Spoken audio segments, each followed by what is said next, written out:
Hey there, Toy Incredible fans, FlyGuy4 TekSushi.com.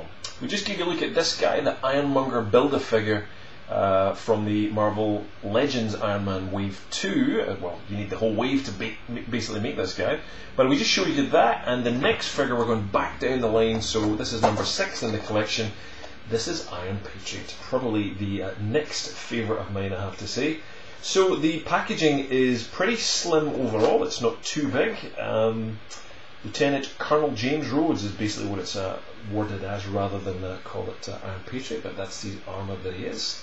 So we got a nice Iron Man piece of art on the front, and the Avengers Initiative logo on there.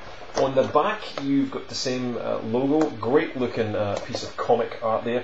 It's kind of interesting, we don't actually get this Iron Man here, the War Machine 2.0, in this Legends line, which is a real shame. For some reason we get Ultron, which I don't know why, because it would have been great to get this second flavour of War Machine in that paint variation. So let's hope he comes one day, or he's an exclusive somewhere, I don't know. But there's Iron Patriot's armour there, just beautifully done in that kind of Photoshop picture, and more detail on there. So this shows you the Build-A-Droid for Hasbro, but Build-A-Figure components there to build the Ironmonger figure. So we'll get a look at all of these in much more detail as we go along. So thank you to Hasbro Studio for sending these on. That helps a great deal to get to see these things nice and early. So this is the flyer that comes inside it. It's called the Armour Vault, 6 of 6. And you'll get to see the little bit of detail around Rhodey and his background about being the Iron Patriot. Nice little touch. And there's the instructions there for basically putting Ironmonger together and telling you which part and which figures you need to collect to get the missing bits all together. So that's it. Let's get a look at the figure. He is pretty stunning. Absolutely stunning in terms of the paintwork and the display. It's a great looking figure. If you've seen the advertisements for the Hot Toys version of this, you'll know we're big fans of this here. So, and in the movie you get to see some fantastic shots of Iron Man as well. So a really, really good figure all round. Paintwork is definitely on the money. A little bit fuzzy in places. There is a small touch you'll see there on the knee. There's missing a little bit of silver paint, but it's probably just mine here. This is an early production run. But other than that, it's definitely pretty good. You'll see on the side there, let me just see if I can close that up for you. Let me just take a extreme close up there. You'll just see if I sharpen that a little bit there. James Rhodes, you'll see the tiny little transfer they've applied there, so very detailed in terms of that.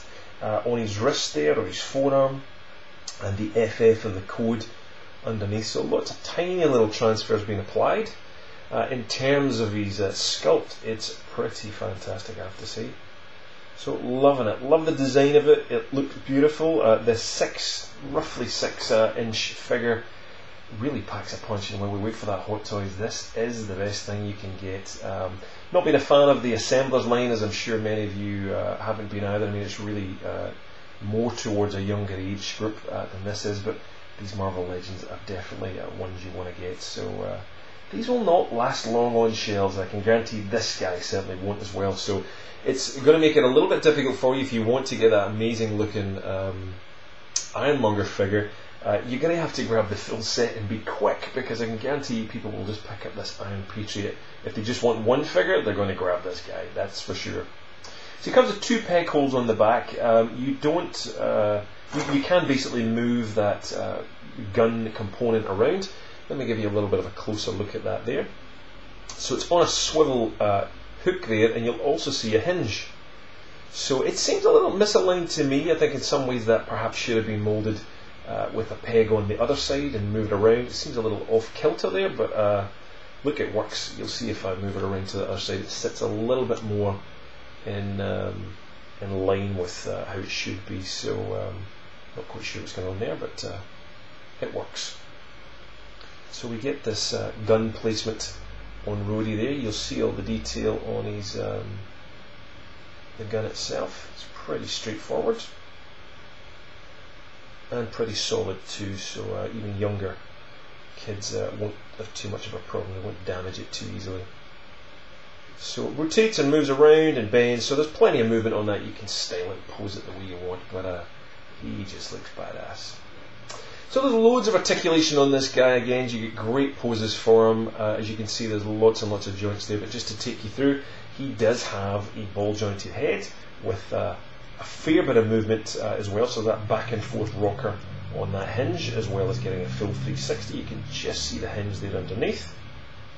Underneath the flaps, always with the flaps, there's a ball joint there with the hinge. You can see that there, so full 360 movement.